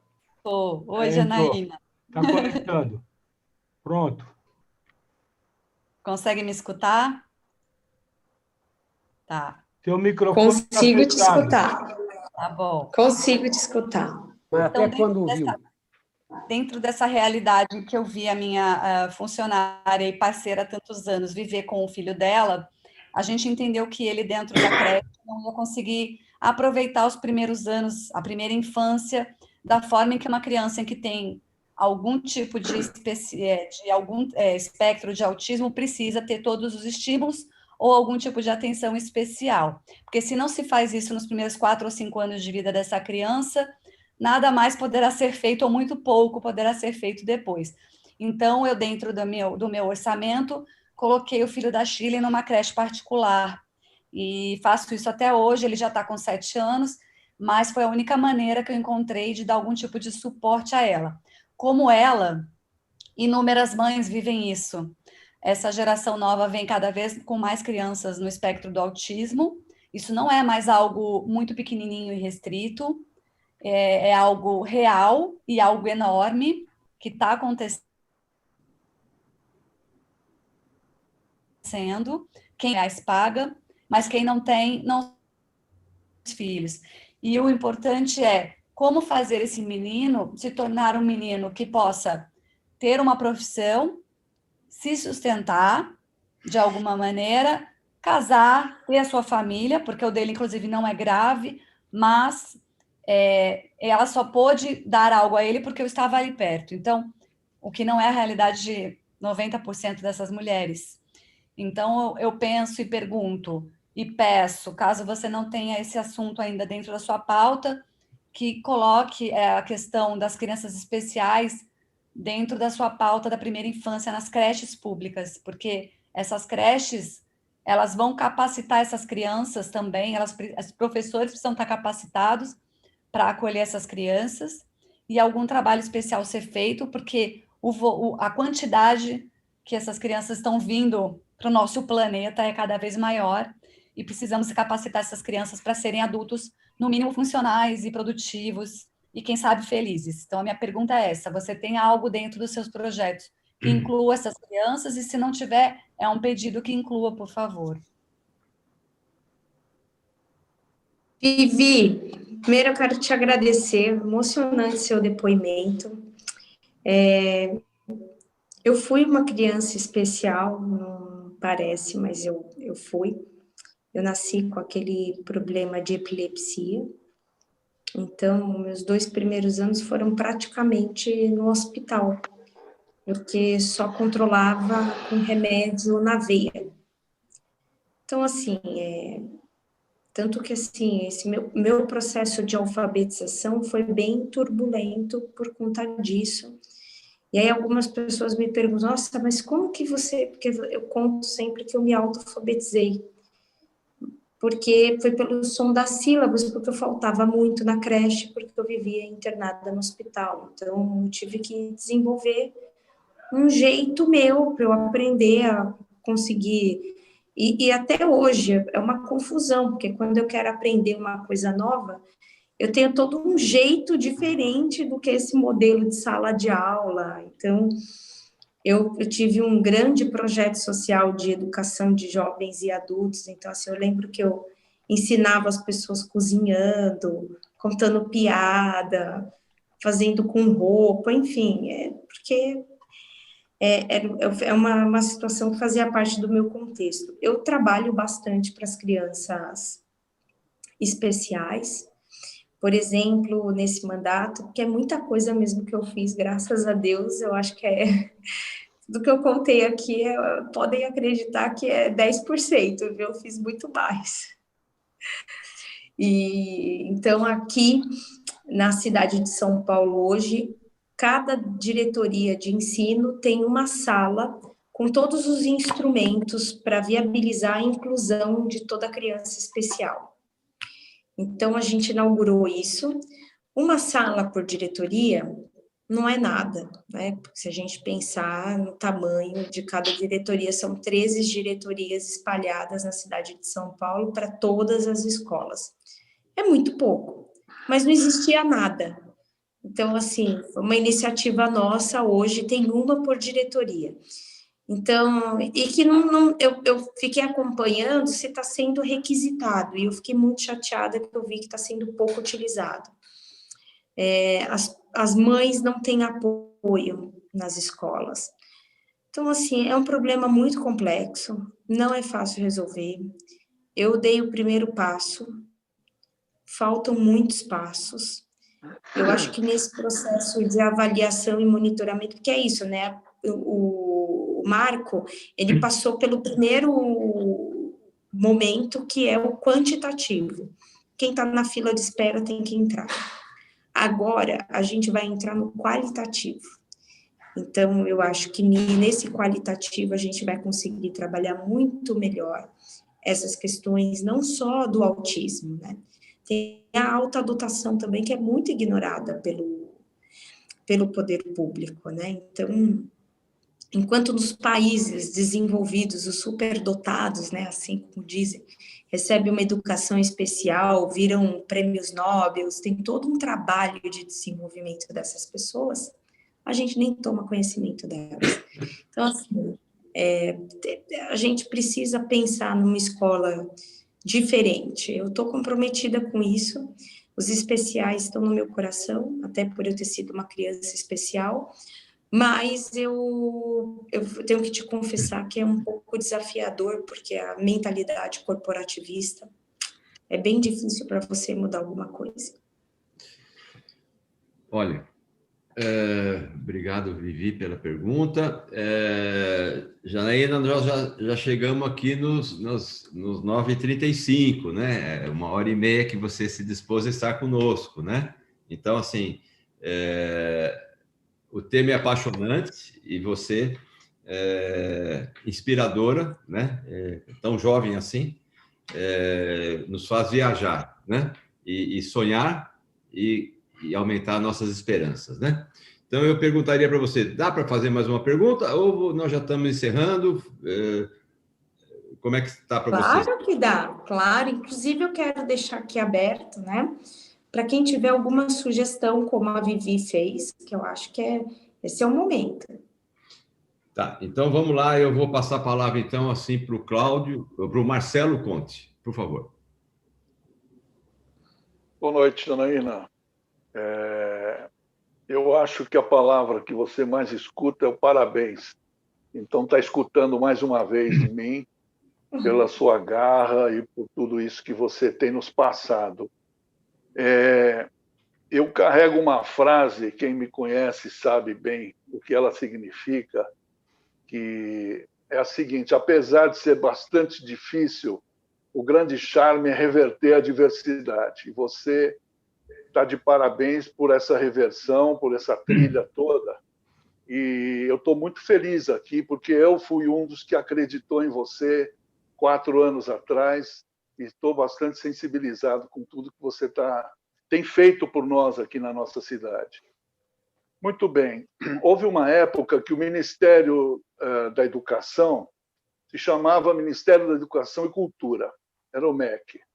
Eu aqui vou tocar num assunto que eu tenho batido com as pessoas que eu tenho contato, que é o da cultura e que anda bem próximo, vamos dizer, da educação. Eu acho que é tão necessário quanto. A gente tem visto a Câmara destinar emendas parlamentares para projetos pontuais em bairros, projetos muito válidos de recuperação e manutenção de espaços de esporte e cultura. Porém, eu entendo que a lei de incentivo à cultura, ela distribui melhor o projeto pela cidade, ela dá mais possibilidade de atingir mais pessoas, além de uma geração de emprego e de impostos também, né? A minha pergunta é a seguinte, Janaína: o recurso destinado esse ano pela Prefeitura foi irrisório, de 15 milhões perante 100 do Estado e 1 bilhão e 200 da Federação.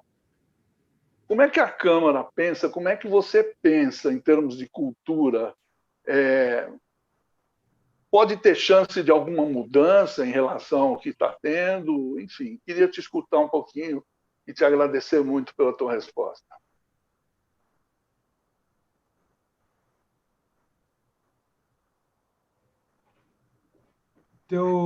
Essa é uma ótima pergunta. Eu considero a cultura tão importante quanto a educação, como também considero o esporte. Acho que é um tripé. Educação com o suporte de esporte e cultura para que a gente possa consolidar, né, os conceitos de disciplina, de inteligência emocional. Tem uma série de coisas, até mesmo o aprendizado, né, acelera, porque você começa a desenvolver muitas capacidades com essas duas áreas de apoio. Eu considero, tá? Eu considero que é muito importante, e eu acho que a gente ainda está caminhando nisso. O CELS, ele foi um modelo que deu certo, mas que eu acho que ainda é muito incipiente, que é a questão de integrar educação com esporte e cultura. A Secretaria de Cultura vive dias difíceis, viu, Marcelo? Os escândalos de corrupção, esse último secretário que passou foi uma vergonha. Então, fez muita negociata. Vocês imaginem, né? Por uma fiscalização minha, a gente impediu, porque tinha um instituto que cuidava do Teatro Municipal. Gente, é uma falta de vergonha completa, assim, tem condições. Você via, assim, eu lembro que eu virei para... Eles vieram me procurar no meu gabinete, eu falei assim, ótimo. Então, a explicação que você está me dando, eu quero te convidar para você dar na comissão da Câmara Municipal, né? Porque é importante todos os outros vereadores saberem disso. Ela virou para mim e falou assim, não, mas o que eu estou te falando já é público. Se a senhora está acostumada a fazer conchavo, eu tive que expulsar a mulher. Eu falei, como eu, minha filha? Você que está aí assinando uma prestação de contas toda errada, é que você tem o que esconder, né? Então, você tem que vir apresentar documento. Então, assim, foi bem complicado. E assim, já não ajuda, porque o governo federal também entrou foi uma secretaria muito turbulenta no governo federal. No município tem isso, vem a pandemia, vem as dificuldades. Acabou sendo prejudicado o orçamento da cultura, mas é super importante. Eu acho que a gente tem que mudar um pouco a forma, por exemplo, a virada cultural, que ficou 5 milhões mais cara do que a do ano de 2018, por exemplo, porque 2020 não teve. Então, você vê, 2019 custou 5 milhões mais caro, e vou contar por quê. Porque deu 300 mil reais de cachê para a Anitta, deu 140 mil para o El Chan, 450 mil para o Chitãozinho Chororó. Nada contra esses artistas, mas o dinheiro público deveria estar comprometido em fomentar novos talentos na periferia, na base da pirâmide. E aí, a virada cultural tinha que ser essa grande apoteose de revelação de novos talentos. E a gente vê que isso é utilizado para fazer pagamentos de grandes cachês. Então, assim, complicado. Aí você vê um teatro municipal que tem um potencial enorme, é um cartão postal, mas se você for olhar e comparar com o modelo do que é a Sala São Paulo para o Teatro Municipal, não tem comparação. Então, se a gente olha, por exemplo, para os museus e para os teatros fora do Brasil, né, a França é uma grande inspiração para isso, nossa, então aí você passa vergonha. Então, a gente precisa trazer novos modelos de gestão, é isso que eu estava trabalhando. Tem uma professora que eu gosto muito, que hoje está como secretária adjunta, que é a doutora Regina. Então, estou com bastante expectativa que ela vai conseguir construir, vai ter meu apoio para construir uma nova modelagem de gestão para trazer segurança para que realmente a gente possa ter um direcionamento do bom uso do dinheiro público na Secretaria de Cultura. Esse está sendo o gargalo. Muito obrigado, Chanel. Podemos fazer, vamos fazer uma combinação aqui, já, né? A gente vai até às 10 horas da noite, pode ser? Mais uns 15 minutinhos, ou você já está passando do limite?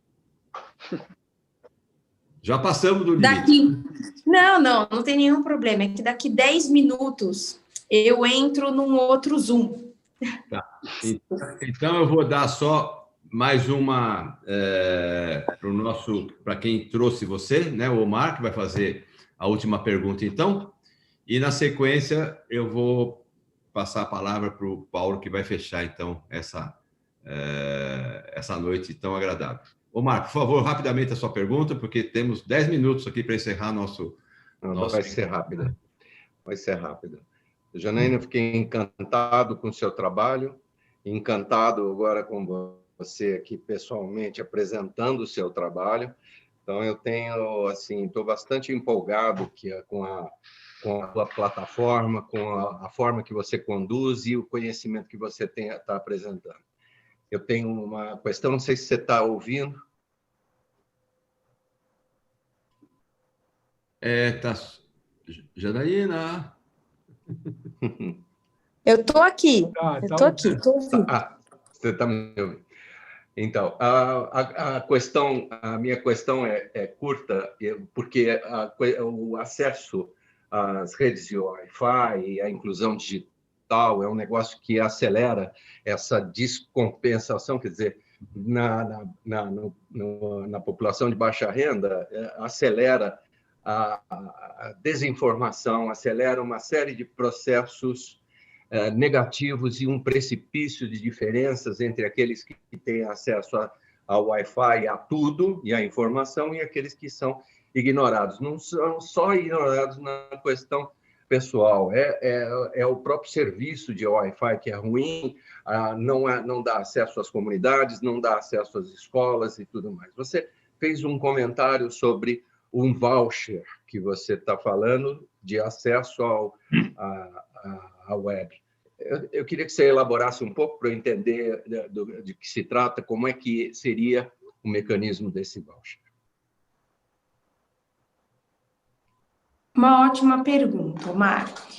O voucher, assim, nós apresentamos um texto de lei que consolidou uma proposta educacional de voucher inspirada no que Milton Friedman defendia, e que pauta, assim, é você entregar o dinheiro para os pais para que ele escolha o melhor modelo de educação para os seus filhos. Esse é o conceito original do voucher.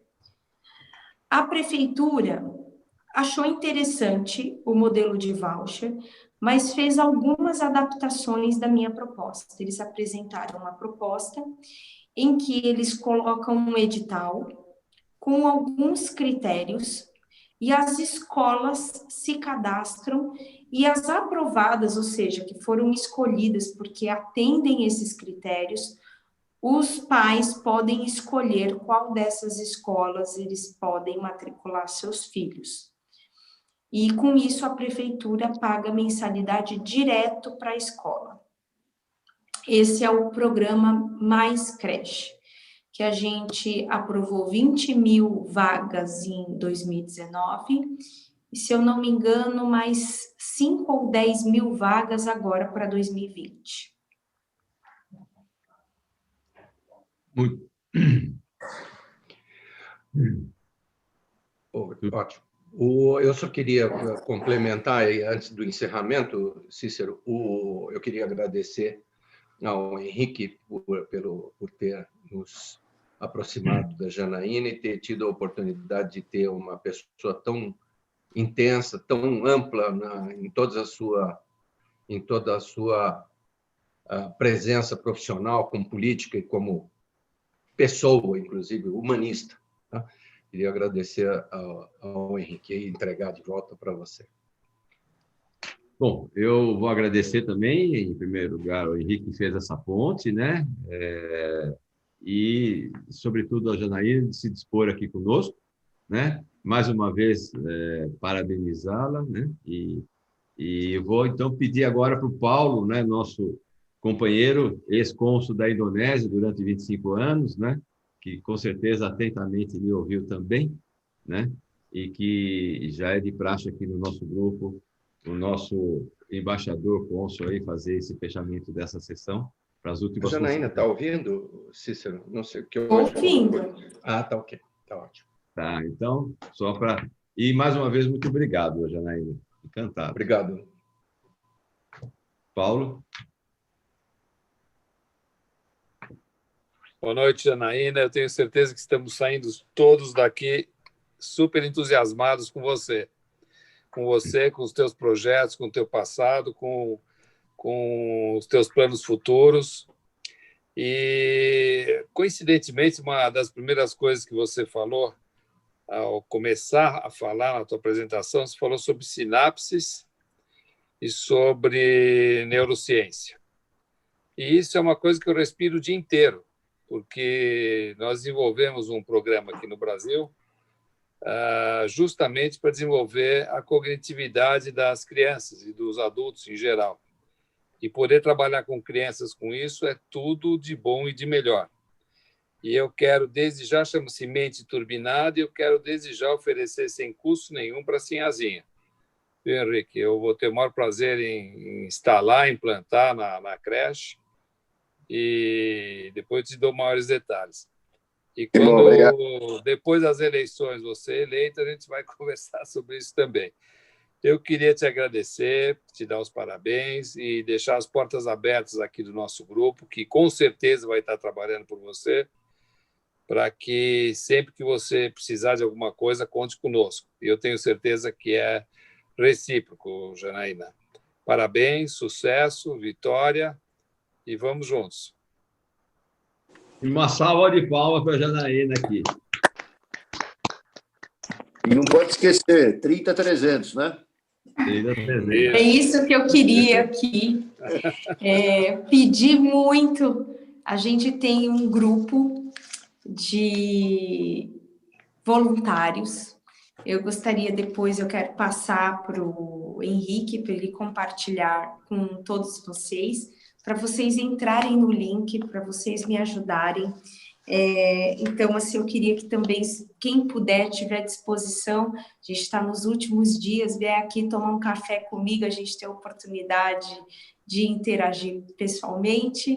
Sei que aqui a tecnologia ajuda muito, mas eu sou um pouco essa coisa, sabe, de ver as pessoas, eu sempre fico tentando fazer com que a gente respeita todos os protocolos. Aqui o Henrique já veio, então a gente tem álcool gel, a gente tem um espaço amplo, todo mundo fica afastado, então assim, todos se sintam muito convidados a virem aqui no comitê. A gente está aqui na Paulista, então eu já percebi que é pertinho para um monte de gente, então eu queria também falar assim, que aqueles que se identificaram comigo, pedir não apenas o voto de vocês, mas que vocês me ajudem a ir mais longe.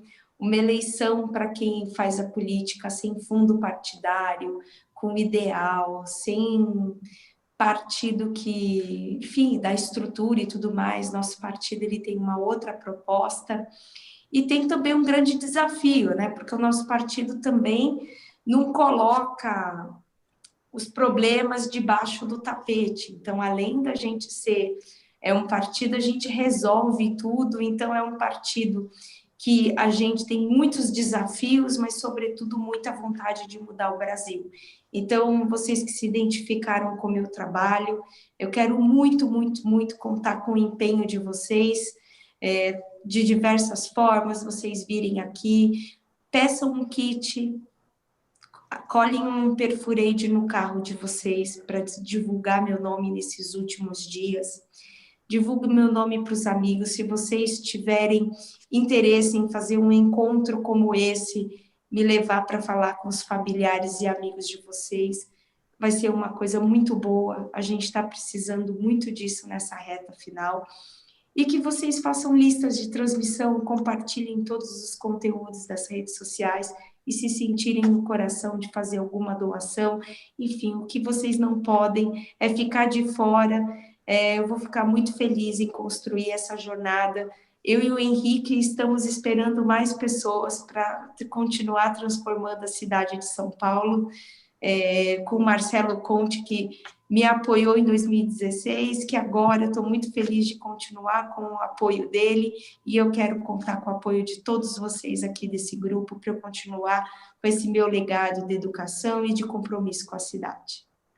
Ótimo, Janaína, estou aqui recebendo pelo chat cumprimentos de toda a ordem aqui, tem meu voto, compartilharei com todos os grupos, tudo pela educação, pode contar com o nosso apoio, parabéns, sensacional pelo seu trabalho, Andréia, Cláudia Lemo, Laura, Márcio Ura, pode contar com o nosso apoio, e doações também em espécie, em dinheiro, também vocês estão recebendo. Estamos, direto na conta, tá, a gente está recebendo. Não pode, é anônimo. Isso, anônimo não, tem que ser identificado. Pessoal, vamos botar a mão do bolso aí, vamos ajudar também, além dos votos, a Janaína, que nós precisamos dessa vibração aqui, a continuidade disso tudo, né? Com certeza, você está saindo aqui com muito apoio, né? Além do que você já teve. E nós muito agradecidos por você existir e fazer um trabalho tão bonito. Obrigada, meus queridos. Parabéns. Foi muito bom estar com vocês. Parabéns. Tchau, Dana. Um beijo. Tchau, querido. Tchau. Tchau, obrigada. Eu que agradeço.